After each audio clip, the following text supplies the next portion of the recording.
میں آج آپ کو بتاؤں کہ میرے ڈیلی روٹین میں صبح میں جب میں اٹھتا ہوں تو سورہ یاسین ہے، سورہ نوح ہے، سورہ جن ہے، سورہ دہر ہے اور سورہ مرسلات۔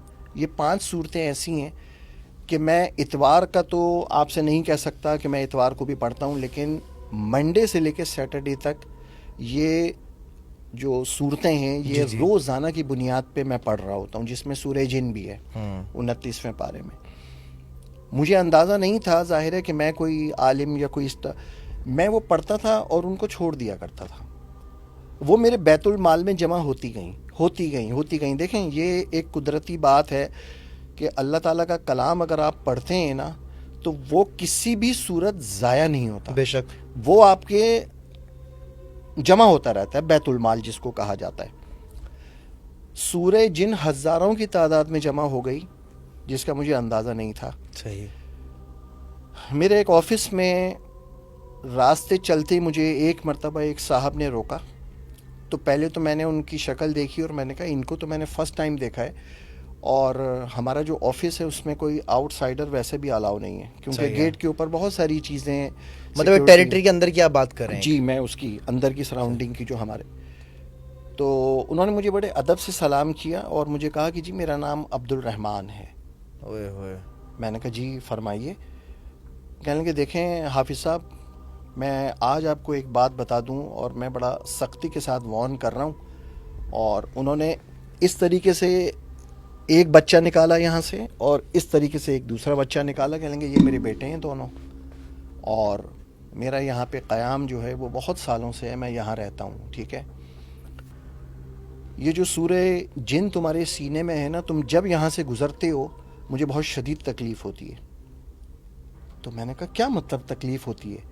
کلام پاک سے بھی کسی کو تکلیف ہوتی ہے؟ کہنے لگے نہیں، آپ کو اندازہ نہیں ہے، اور آپ اس کو اپنے سینے سے نکالیں یا یہ راستہ آپ چھوڑ دیں، اس راستے سے نہ نکلا کریں۔ میں نے کہا ٹھیک ہے، میں اس راستے سے نہیں جاؤں گا، کیونکہ وہ ہمارے کینٹین کی طرف جایا کرتا تھا راستہ، وہاں سے لوگوں کا گزر بسر ہوتا تھا۔ میں نے کہا میں دوسرے راستے سے چلا جاؤں گا۔ مجھ سے رہا نہیں گیا، میں نے اسی دن رات میں آ کے اپنی مسجد کے مفتی صاحب تھے، اللہ انہیں جنت نصیب کرے، ان کا انتقال ہو گیا، شیخ الحدیث تھے وہ، مفتی زاہد اللہ، میں نے ان سے بات کی، میں نے کہا اسی طریقے سے ہوا ہے، اور ہاں انہوں نے یہ تعارف بھی کروایا کہ میرا تعلق جو ہے وہ افغانستان کسی جگہ سے ہے اور میں یہاں پر ہوں، لہٰذا یہ ہے کہ یہ چیزیں نکالو۔ تو وہ بیچارے مسکرائے اور کہنے لگے کہ تم بخشتے نہیں ہو یہ چیزیں؟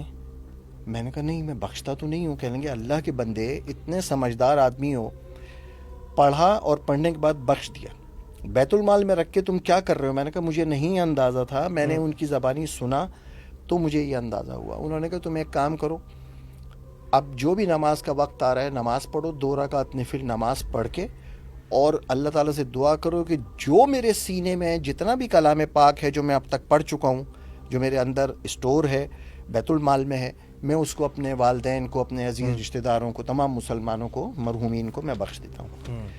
وہ میں نے اپنے سینے سے نکال دیا، لیکن اذلان میرا آج بھی یہی روٹین ہے، لیکن اب میں اس کو رکھتا نہیں ہوں، میں ساتھ ساتھ اپنے والدین کو اور اپنے بخش دیتا ہوں۔ اچھا سر، میرا ایک سوال ہے، جب وہ صاحب ملے جن کا نام عبد الرحمن تھا، تو اس ٹائم پر ان کے ساتھ کوئی بچے تھے؟ ان کے ساتھ انہوں نے اپنے لیفٹ اور رائٹ سے دونوں بچے نکالے، اور حیرت کی بات یہ ہے کہ جس وقت انہوں نے مجھ سے سلام دعا کی وہ بچے مجھے نظر نہیں آ رہے تھے۔ آپ گاڑی میں تھے؟ نو، میں پیدل چل رہا تھا، میں پیدل چل رہا تھا، اور ہمارا ایک ایونٹ ہونے والا تھا جس کے لیے کینٹین میں کچھ ڈشز وغیرہ بن رہی تھیں، تھوڑا سا اس طرح کا تھا، ٹھیک ہے۔ تو میں وہ راستہ تھوڑا سا شارٹ پڑتا ہے تو میں اس راستے سے جا رہا تھا، تو وہ بالکل درمیان میں آ گئے، اور میں نے ان کو یہ بھی نہیں دیکھا کہ وہ لیفٹ سے آئے رائٹ سے آئے، بالکل اچانک آ کے میرے سامنے کھڑے ہو گئے، اور ایک بالکل انجانی شکل، نہیں تو ہم تو ظاہر ایک دوسرے کو۔ اور بچوں کی شکل کیسی تھی؟ بچوں کی بالکل نارمل شکل تھی، لیکن مجھے ان بچوں سے ظاہر یہ ہو رہا تھا کہ وہ ٹوینز تھے، وہ بچے ٹوینز تھے، ایک شکل کے، ایک قد کے، بالکل ایک جیسے بچے تھے، لیکن یہ کہ انسان ہونے کے ناطے تھوڑی دیر تو میں وہ ہوا، لیکن میرے ذہن میں سب سے زیادہ چیز یہ تھی کہ یہ ایک آؤٹ سائڈر یہاں کیا کر رہا ہے، گیٹ سے کیسے آیا، یہ کس سے ملنے کے لیے آیا، ٹائم بھی ایسا ہے۔ لیکن جب مجھے اندازہ ہو گیا کہ یہ، آپ کو سمجھ لگے کہ ہاں مجھے پتہ چل گیا کہ یہ انسانی روپ میں ہیں اور اس طریقے سے. اور